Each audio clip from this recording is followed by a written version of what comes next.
This, that, these and those are used to indicate the location of a person or object. It can be one person or one object, or more than one. That means they are used according to the number. It can be singular or plural. Then you have to remember one more thing, that the object is near or far. There are two things you must keep in mind all the times. That is, the subject is singular or plural, and the subject is near or far. That and those is used when an object is far away from us. However, that is used with singular number and those is used for plural number. These and these are used when an object is near us. However, this is used for singular number and these is used for plural number.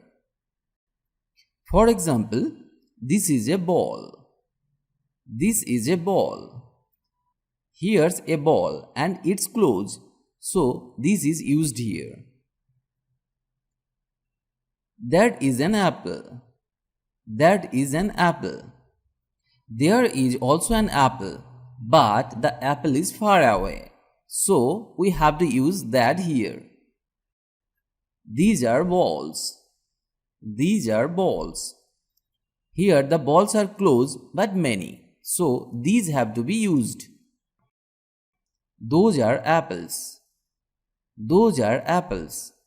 In this case, many apples but far away, so we have to use those. I will use this when the object is near and when the object is to be 1. And if it is a plural number, then you have to use these. If the object is far, then that will be used, but if it is 1. And if there is more than 1, then those will be used. But in this case, it has to be a plural number.